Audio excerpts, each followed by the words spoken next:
Well, after Star Wars skyrocketed into the stratosphere in the late 70s and early 80s, creator George Lucas actually had no interest whatsoever in returning to the franchise. He obviously had much more interesting projects to work on instead. He had actually planned a sequel trilogy during the production of Return of the Jedi, but he cancelled it and decided to focus his attention elsewhere instead. It wasn't until the 90s when Star Wars was still incredibly popular, and Lucas was fascinated by the idea of prequels. As he made the original films, he did have backstories for all of the characters inside his own head, and now with Hollywood having the capabilities of CGI, he felt like he could tell a whole new story. A trilogy telling the origins of the legendary Darth Vader. You know, before Disney decided that absolutely everything needs a backstory? The guy in the background who had a drink in that one scene? Yeah, but what led to him having that particular drink that day? Let's make a 2-hour movie to find out. Count me out of this one. The hype was real, as it had been over 20 years since Star Wars first entered our lives and 16 since it left. We don't count these. But upon first release, the first one was actually a huge hit, financially and among critics. Hell, Empire actually listed it as the 160th greatest movie of all time. Victory. It wasn't until later when the other two came out that the trilogy began to get slated by fans who claimed that it was a disgrace to the originals and had ruined Star Wars entirely. It's the one that destroyed a child actor's life, the one that sodomized our eardrums, and the beginning of a huge fanbase's decline to madness. The film, and in all fairness, the entire prequel trilogy does take a very different approach. It dives into the political side a lot more, and personally speaking, it's just not that interesting of a premise. There's this whole uproar because there's a planet called Naboo receiving a blockade over taxing trade routes. Exciting stuff! This leads to a war, and it's not too bad in this particular film, but it's just not that thrilling of a setup either. Who wants to sit and listen to tax disputes in a Star Wars film? Power. It's original and new, and to be fair, it is relevant and a product of its time. Hell, it's still relevant to this day. But it just doesn't make for a particularly exciting plot in a damn Star Wars movie. Luckily in this one, it doesn't take up too much screen time, so it's not a massive issue just yet. It does drag at points when they're discussing the ins and outs of the war. Just get to it already. It'll be much more interesting than hearing about your tax evasion scheme. Now, the acting I quite like to a certain degree. They have a lot of talent to work with, but obviously some are gonna fall through the cracks. This alien that sounds like a bad impression of Master Splinter is terrible. Nothing he says sounds genuine. As you know, our blockade is perfectly legal. What? What did you say? Is that legal? I was not aware of such failure. Ewan McGregor plays Obi-Wan Kenobi, and he is absolutely fantastic at it. And we even get a visual representation of him signing on to the trilogy. I have a bad feeling about this. Natalie Portman plays the Queen Padme, but she goes undercover as a handmaiden while her decoy pretends to be the Queen for her safety, and she's played by Keira Knightley. And to be fair, they do look an awfully lot alike, to the point you can't tell when it's Portman or Knightley for a lot of it. But my god, whichever it is, I believe Knightley as the Queen gives one of the worst performances I have ever seen. Now, I'm not a huge Keira Knightley fan. I think she's bad in other movies, but you know what? For that, I want to apologise after seeing her in this. I've heard that the Chancellor's ambassadors are with you now, and that you have been commanded to reach a settlement. Thank you, Ambassador. But my place is with my people. Thank you, Supreme Chancellor. I'm grateful for your concern, Chancellor. Honorable representatives of the Republic, I will not defer. I've come before you to resolve this attack on our sovereignty now. I fear by the time you have control of the bureaucrats, Senator. Jar Jar Binks. Isa, Your Highness? Yes. I need your help. Now, to be fair, this isn't entirely Keira Knightley's fault. She was literally pushed on set as the body double for Natalie Portman, but she wasn't told why she was there, what she was doing, what her motivation was. I didn't know what I was doing when I got it, because they just said that nobody gives you scripts, it's all very secret. So they just kind of kept on shoving me forward, and I'd be dressed in exactly the same thing that she was dressed in, but nobody told me why. And even now she has no idea. Are you playing her double, meaning in the fictional world you're playing her double? I don't know. You were a decoy, so if people wanted to kill that princess, They Natalie would have killed Portman, me they instead. would kill... I don't know much about decoys and stuff, but I wouldn't have them stood next to each other. But what's weird is that after Padme reveals that she's actually the Queen, suddenly Natalie Portman also begins acting like a robot. I'm sorry for my deception, but it was necessary to protect myself. Well, that is why we must not fail to get the Viceroy. Although Keira Knightley did admit... I never knew when it was me and when it wasn't me, because sometimes in the kind of wide shots they'd use me instead of her because she wanted to go home early, so I'd kind of come forward. So I'm fully convinced that those were actually done by Keira Knightley and not Natalie Portman. I hope not.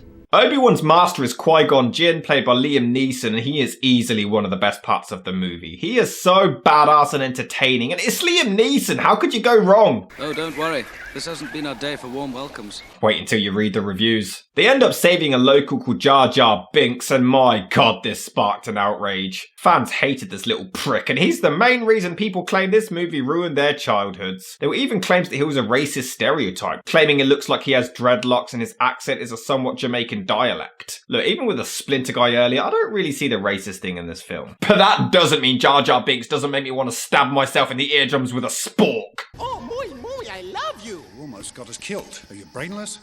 I speak? More did you speak? We are going underwater, okay, Dave? I might warning you. Monsters out there, leaking in here, all sinking in no power. Whosa are you, sir? He's mainly just there for the kids. Maybe they'll get a kick out of him. The CGI is pretty good. It's obviously not real, but it looks fine. But he's just annoying, unfunny, and painful whenever he's on screen. In fact, anytime an interesting conversation does take place, he just interrupts and ruins the entire moment. I can't believe there's still slavery in the galaxy. The Republic's anti-slavery laws are... The Republic doesn't exist out here. We must survive on our own. Excuse me. Voice of Yoda, Frank Oz, actually admitted that he loved Jar Jar Binks and commended Lucas's creation, claiming that he had absolutely no idea why he received so much hate for it. Really? No idea? A Sith called Darth Maul is introduced, and yeah, he is amazing in this. He looks badass, and he's barely even in it until the end. He makes you want to see him more. Although George Lucas's writing definitely shows its issue here. First of all, when he tries to write comedy, he just comes across as a cringy dad who's trying to make you laugh, but it's just painful, but he's really proud of it anyway. You were right about one thing, Master. The negotiations were short. But George Lucas's main issue with writing is the dialogue, a complaint many have made against him, including Alec Guinness himself, and all for good reason. Not only has this man clearly never actually spoken to another human being before, to the point even if he was saved by actors' improvisation or a director taking over and saving the script, it still slipped through the cracks in the original films. I recognized your foul stench when I was brought on board. But he also finds it impossible for a character to convey their emotions or motivations without literally saying their emotions or motivations. There's nothing for me here now. I want to learn the ways of the Force and become a Jedi like my father. You will never find a more wretched hive of scum and villainy. We must be cautious. So what I told you was true, from a certain point of view. I'm a member of the Imperial Senate on a diplomatic mission to Alderaan. You are part of the Rebel Alliance and a traitor. This is tense! A few spaceports like this one are havens for those that don't wish to be found.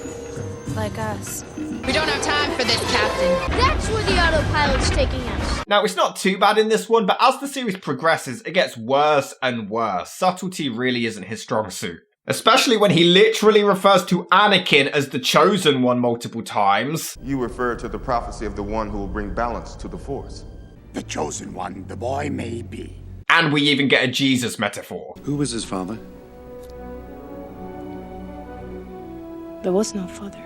Not surprisingly, Lucas actually asked Lawrence Kasdan to come back for these films, and he turned it down, claiming that George should show people exactly what he wants to do. And boy, did he do that! He then asked David Hare to write the script and co-direct, so he, Lucas, could focus on the visual side of things with Hare working with the actors. And boy, do we all wish he agreed, because Lucas knows what he's doing when it comes to cinematography and visual storytelling, but as soon as it comes to interacting with actual human beings or writing their speech, he really is from another galaxy. Robert Zemeckis, Ron Howard, and Steven Spielberg were all asked to direct and all turned it down. Lucas was on his own, and that's where I think he was let down. The originals, he still proved he couldn't write decent dialogue, but he allowed the actors to improvise, and they were so good, it saved the first movie. The sequels were directed by somebody else, which helps when it comes to tweaking the dialogue, but here it was his baby. He was just surrounded by yes men who didn't have it in him to correct his bad ideas or terrible writing. Liam Neeson did state that Lucas was a thrill to work worked for, and he was proud to have been part of the project. Ewan McGregor, on the other hand, claimed that his job for these films mainly consisted of just walking into rooms and looking at things that weren't there due to the sheer amount of green screen work. Anthony Daniels wasn't happy with this film or the trilogy as a whole. He complimented the special effects but claimed that it was all entirely pointless, describing the trilogy as bleak and cold. Keira Knightley cried on set several times due to the uncomfortable outfit, and even Peter Serafinowicz also didn't have a great time. He voiced Darth Maul, and the only direction that Lucas gave him was to make him sound evil. He was then paid a low salary and wasn't even invited to the premiere of the movie. Furthermore, Terence Stamp was really excited to get to work with some of the big names, but when showing up to shoot a scene with Natalie Portman, he was disappointed to see that she wasn't even there. They filmed her shots separately and simply stuck a piece of paper to a wall for him to talk and react to. He wasn't happy and found it nowhere near as much fun as it should have been, calling the entire experience boring. He was promised a present from George Lucas as an apology, but was given a cheap Star Wars children's stencil set for several days of unpaid work. He regretted working with Lucas, claiming he was not a director of actors and was far more interested in special effects. Terence Stamp would not return for the sequels. But then again, he was a 60-year-old man who admitted that he only took on the role because he had a crush on the teenage Natalie Portman, so it's not a real big loss. I will not cooperate.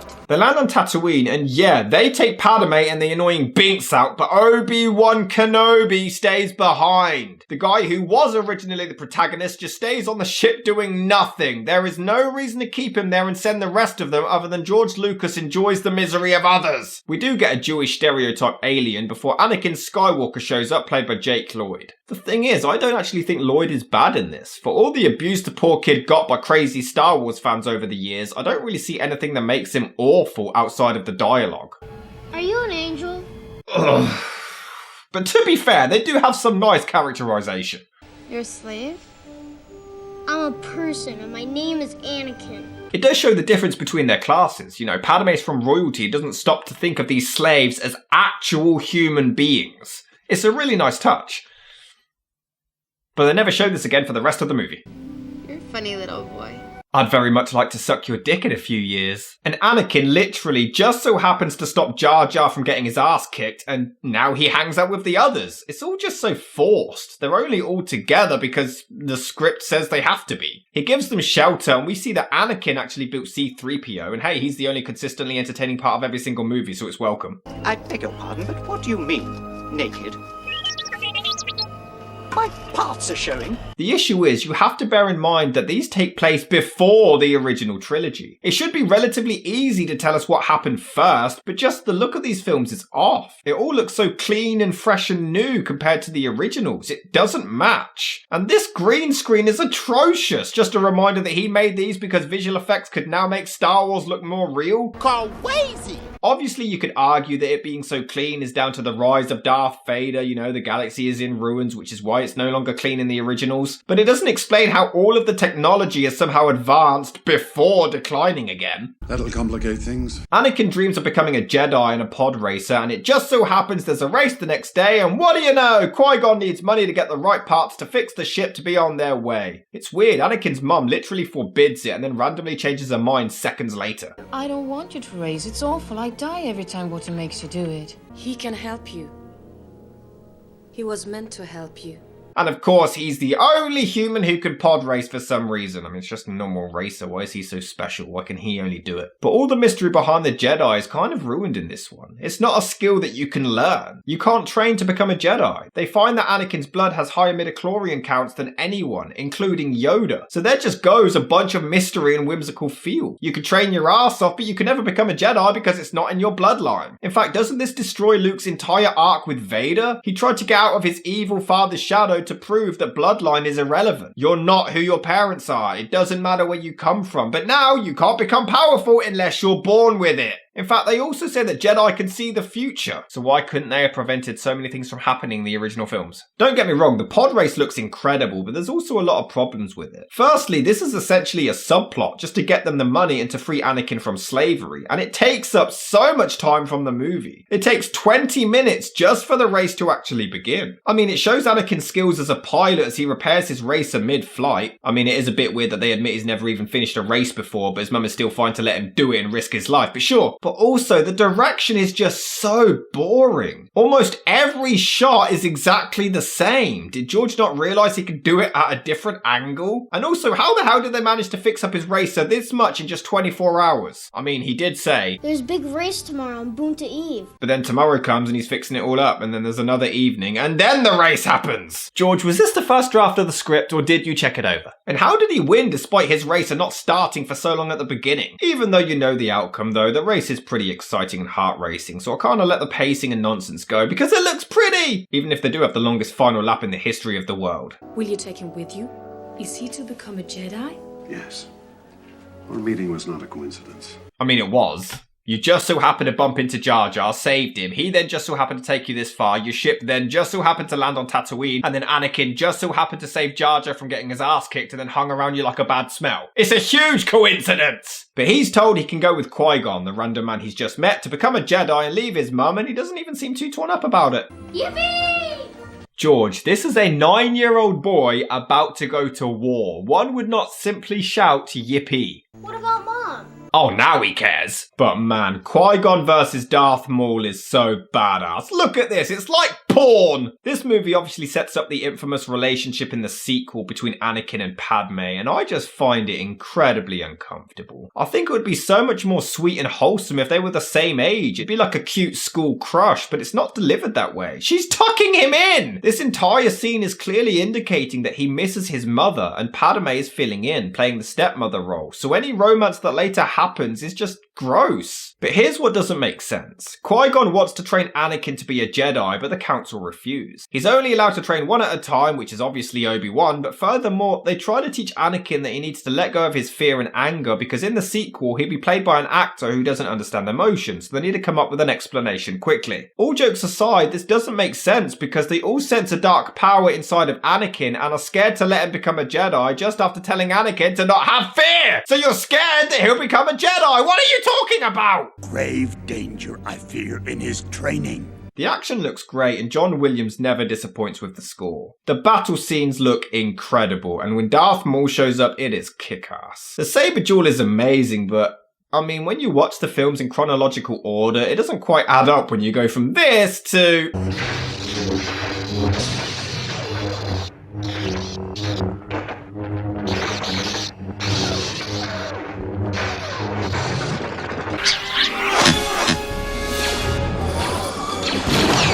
What is this, Adam West? There are big rubber blue balls attacking in a Star Wars movie. They have to wait for these force fields to disperse to get through as Darth Maul anxiously paces back and forth while Obi-Wan desperately tries to re-enter the plot, and it is pretty good. It is so sad when Qui-Gon dies, which is ruined by one of the worst cliches in the book.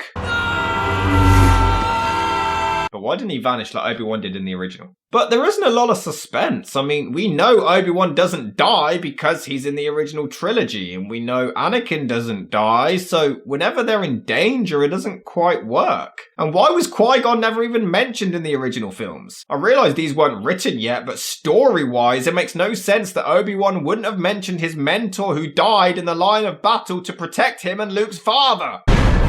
Now this is pod racing. No, it's not. Who are you racing? Anakin literally ends up in the battlefield accidentally but is on autopilot and still somehow doesn't get killed. This little kid is immortal. Not only is there no suspense because we know Obi-Wan survives, but he proved he can jump super high just a few minutes ago. Then he cuts Darth Maul in half and treats him like a complete pussy in the first film, but it's fine, he'll be back. Ironically, the original plan was that he was just going to fall down, but then George Lucas changed it because he knew that everyone would want him back for the sequel, and he wanted to make it clear that he wouldn't be back. So much for that. But I must admit, they do build a lot of tension as Yoda senses the evil within Anakin. It does make you want to watch more and just see how he goes from this innocent little kid to a psychopathic mass murderer. The film is okay. I think it has a strong opening and a strong ending, but the middle is where it loses me. The political talk is snooze-worthy and there's a lot of padding, but it's not completely overly dragged out. The film is alright. At points, actually pretty good and does add a lot to the franchise. It most certainly isn't the disgrace many painted it out to be, and it definitely wouldn't be the worst to come.